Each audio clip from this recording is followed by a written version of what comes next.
Hi అండి, hello, welcome back again. ఈరోజు మనందరికీ తెలుసు గుడ్ ఫ్రైడే, శుభ శుక్రవారం.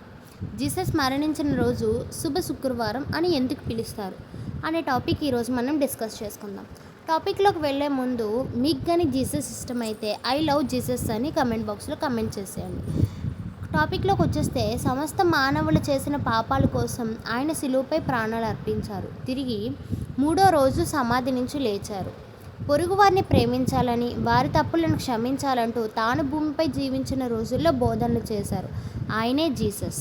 క్రైస్తవ మత విశ్వాసం ప్రకారం యేసుక్రీస్తు వారు శుక్రవారం సిలువ వేయబడ్డారు.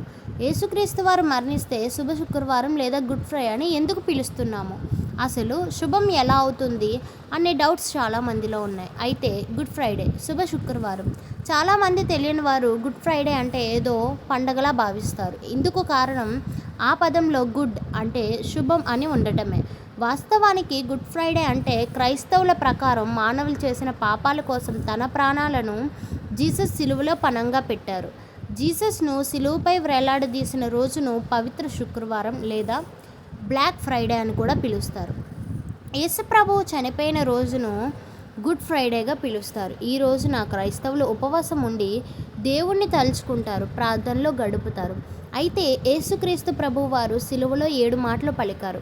ఆ 7 మాటలు, వాటి రిఫరెన్స్ నేను మీకు నెక్స్ట్ బ్లాగ్లో షేర్ చేసుకుంటాను. వీడియో కానీ నచ్చినట్టయితే like, share, comment, subscribe. Thank you for watching. Keep watch for more videos. Thank you.